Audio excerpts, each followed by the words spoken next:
my buddy Dougie Fresh running the open mic and singing with the voice of an angel. Thank you. I'm guessing none of you guys were at the comedy show last Saturday, so I can do a couple of the same jokes since you're fresh meat.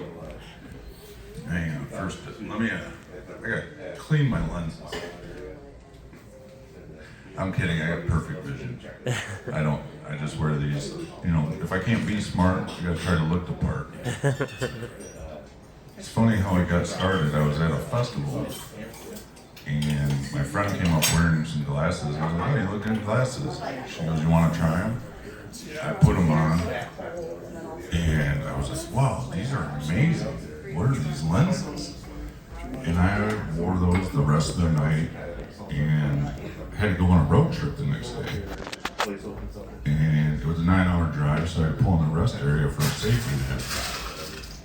I pulled in, passed out, or took the glasses off, set them on my passenger seat, had the windows down because it was summer. Woke up after my nap, grabbed the glasses, and was super confused because I was like, did somebody really reach in and just steal the lenses out of these glasses? Turns out they never had lenses the whole time, and I didn't know that. And it's funny, I wear them all the time.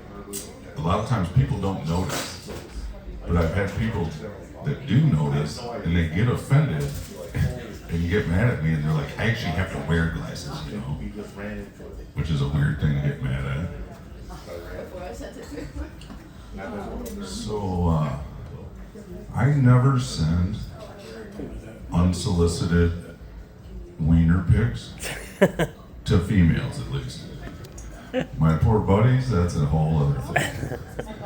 So, years back, I was hanging out with my sister down in Ma's basement, and a buddy of mine who I call Short Fat Brian, and my sister goes, oh my God, Short Fat Brian's hitting on me so hard on Facebook. I'm like, that's funny.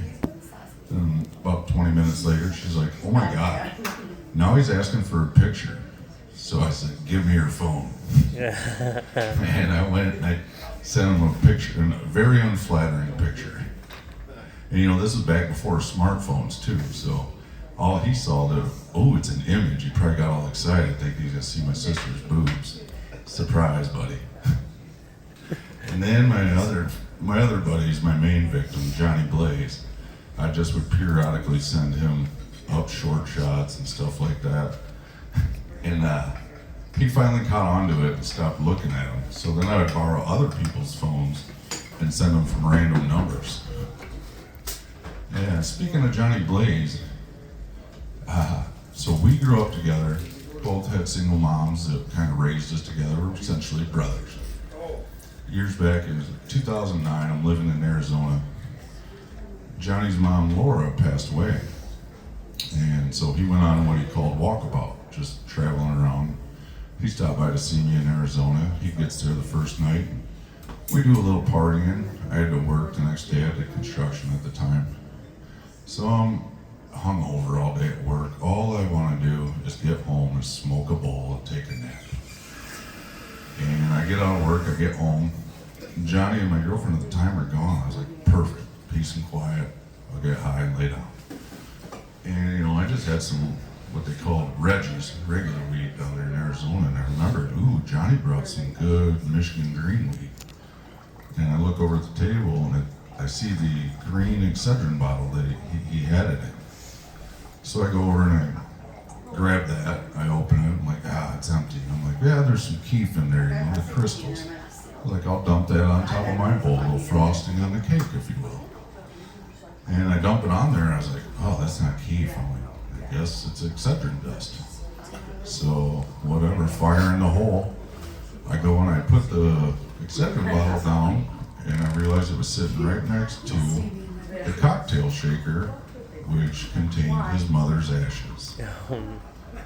And I'm just like, no way. So they get home, Johnny and my girlfriend at the time. Johnny goes upstairs to the bathroom. I'm like, Audrey, what was in that Excedrin bottle? She's like, we went and spread some of Laura's ashes. I go, oh no. I told her that story, and I go, what do I do? She goes, I think you gotta tell him. So I'm like, Johnny, sit down, buddy. And laid that story out to him, and he just started turning beet red and laughing. He goes, "You smoked my mom?" I said, "Yeah, a little bit." So a few years go by now. My mother has also passed away. She was also cremated, and her name's Annabelle. So I told Johnny, I owe him one. We'll smoke an Annabelle one of these days. So mostly, like I said, I don't know if I told you this. This is only my second time trying to stand up. Mostly I just got stories. But I got a few jokes. We'll start clean and work our way up. Did you hear about the cat that swallowed a ball of yarn? She had mittens. So there's a bacon and a sausage in a frying pan. The sausage says to the bacon, "Is it hot in here or is it just me?" And the bacon goes, "Holy shit, a talking sausage." So this is a joke that I got from my buddy, but I think it came from one of our teachers. So there's this mentally disabled man, but pretty independent, so he goes out to get himself a job one day, gets a job as a toothbrush salesman. He comes back after the first day, his boss goes, "So how'd you do?" He goes, I didn't sell any toothbrushes. This job is really hard." He's like, "Well, you gotta get yourself a gimmick." I said, "A gimmick? What's that?" "Something that'll make people want to buy your product, He goes, "Okay." Comes back the next day, he goes, "How'd you do?" He's like, "I sold 330 toothbrushes." He's like, "That's a record. How in the hell did you do that?"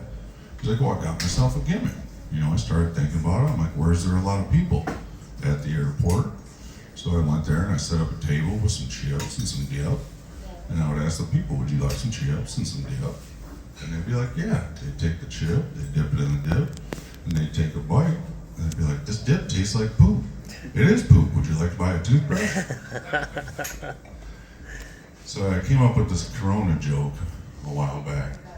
Here we are blaming it on China, but did you see what the Corona beer sales did? I think Big Cerveza was behind that one. Speaking of Corona, I don't think I ever had Corona, but I wouldn't know because I only go to the doctor in an ambulance. Even then, sometimes I just shoot ambulances away. I'm not going with you. But I got really sick one day at lunch. I was like, I gotta go. It was back when everybody was still worried about Corona. And then people were asking me, "Well, what about your sense of taste and smell?" It's like, well, I haven't smelled anything in years between breaking my nose a couple times and an old cocaine injury. It just doesn't work. And if you met my ex at the time, you would know I clearly have no taste.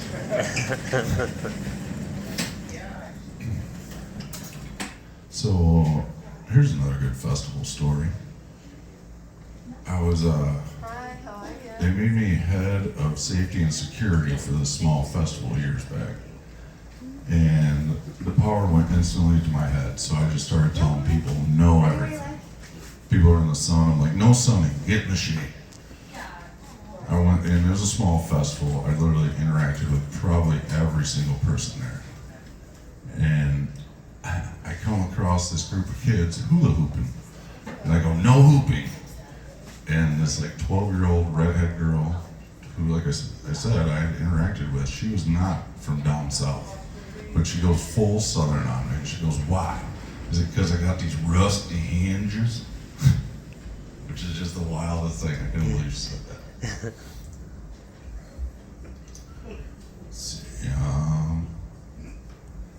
So later that summer, I'm at another festival. And I'm just wandering around by myself. And I hear some music in the tent. So I go down and I sit down and I'm watching this artist perform. She's playing guitar, has the harmonica apparatus, as well as a little tambourine on her foot. And between songs, she goes, "Let's hear it for my drummer, because I'm cheap." And this hippie lady sitting next to me, it sounds like she smokes a carton of Cowboy Killers a day, right? She leans over to me and she goes, "I'd really like to fuck her drummer." About fell out of my chair. I couldn't believe she said that. So I tell that story multiple times throughout the summer. And I told it, just like I told you, to some friends at another festival. Okay. And they're like, no way. There's no way she said that. I'm like, I was tripping, I'll give you that, but I'm pretty sure that's what she said. And not 5 minutes later, she comes walking up. So I'm like, hey, why don't you confirm or deny that this really happened? Doesn't even break stride or look at me, and she goes, yeah, but she's got to fuck my drummer too. All right, well, thanks for the practice, guys. That's all. After that, I gotta get to work. Karaoke across the road tonight, if anybody's interested. Appreciate your time.